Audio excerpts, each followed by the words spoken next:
On attaque le troisième chapitre de ce troisième module où on va parler délégation avec une première sous-partie, déléguer. Déléguer une tâche, ce n'est pas transférer une tâche, ce sont deux choses complètement différentes.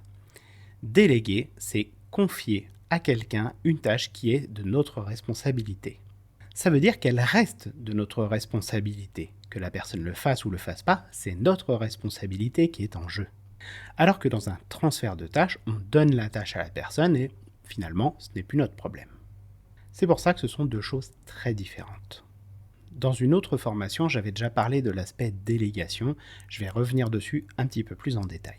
Lorsqu'on veut déléguer, il va être important de réfléchir à la délégation que tu veux mettre en place. Pourquoi ? Parce que en fonction de ton intention, tu ne vas pas déléguer la même chose. Les deux grandes intentions qui vont exister vont être de faire monter la personne en compétence ou de gagner du temps. Et en fonction de cette intention, il va en découler des conséquences différentes. Tout d'abord, on ne va pas déléguer la même chose en fonction de cette intention. C'est-à-dire que pour une personne que l'on cherche à faire monter en compétence, il va être important de lui donner des tâches justement qui sont importantes. Pourquoi ? Parce que c'est ça qui va être mobilisateur pour elle, qui vont lui donner envie, et qui pour toi, quelque part, va t'assurer aussi que tu la fais grandir. Si tu lui donnes des tâches pas importantes, fondamentalement, elle ne va pas forcément apprendre grand-chose. Alors que si ton intention est de gagner du temps, il vaut mieux passer justement sur des tâches non importantes.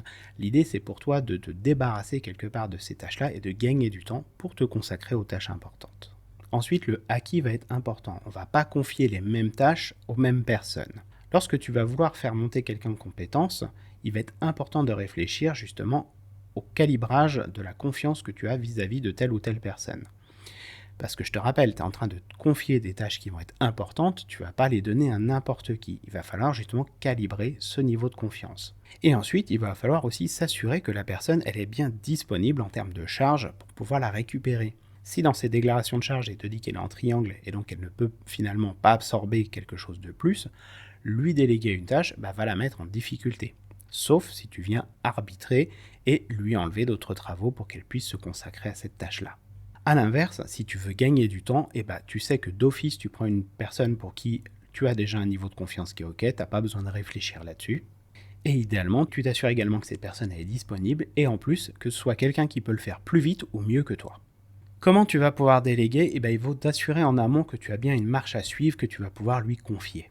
Et également que tu sois au clair sur ce qui va être OK et pas OK de faire vis-à-vis de cette tâche. Et enfin, il va être important de clarifier le pourquoi tu lui délègues et d'être très au clair sur les attentes que tu vas avoir. Si tu ne fais pas ce travail de tri en amont, tu peux être sûr que ta délégation risque de mal se passer. Une fois que tout ça est bordé, tu vas pouvoir passer à la phase de présentation de la mission.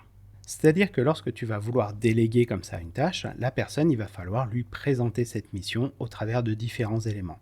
Au travers du contexte, donc c'est dans quel cadre s'inscrit la demande, et c'est là où tu vas pouvoir lui préciser, c'est pour la faire monter en compétence ou que pour toi tu gagnes du temps. Quelle est la finalité aussi de la tâche que tu lui confies, c'est le à quoi ça va servir, et lui donner finalement du sens à son action. Lui préciser aussi les enjeux, et de poser également un cadre clair, on en revient toujours à cette notion de cadre, mais qui est vraiment fondamentale, qui peut prendre différentes formes, comme quel livrable est attendu, sous quel délai, quelles sont les contraintes, quels sont les moyens, quelles sont les règles de fonctionnement, et bien d'autres également. Tu es au clair sur ta mission, tu lui as présenté, et il va y avoir une étape fondamentale qui est trop souvent oubliée, qui est la validation conjointe. Il va falloir s'assurer que la personne elle est bien OK pour faire cette mission. Il va falloir aller chercher son consentement. Alors pourquoi je te dis ça ? Parce qu'il y a des managers qui ont une tendance à pousser en force, à passer en force et à imposer des délégations à leurs équipes. Sauf que si la personne n'a pas d'intérêt à faire ce travail, il y a de grandes chances qu'elle le bâcle et au final, je te rappelle que c'est ta responsabilité qui est en jeu. Donc fais bien attention. Une fois que c'est validé, on passe dans la phase de pilotage. Alors la phase de pilotage, elle va être cadrée en amont lors de la phase de présentation de la mission. Et donc, un petit point sur le cadre que je t'invite à avoir bien en tête, c'est que je t'invite à piloter l'avancée des travaux et surtout pas piloter le comment fait la personne. Sinon, tu risques de lui voler son autonomie et la prochaine fois, elle n'aura pas envie de te dire non quand tu lui proposeras de déléguer une tâche. Là où tu vas avoir une plus-value dans le pilotage, ça va être d'apporter ton soutien. Et ce soutien, il va porter sur les freins, sur les points de blocage que la personne va rencontrer pour pouvoir aller la questionner et lui proposer ton aide au besoin.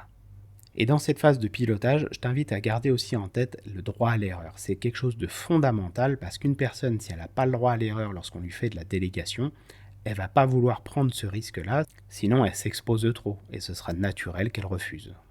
Et pour finir, point très important mais souvent oublié, remercier la personne d'avoir pris en charge une tâche qui était à toi et lui proposer également de lui faire un feedback. Et surtout, de recommencer après. C'est tout pour cette vidéo et on se retrouve dans la prochaine.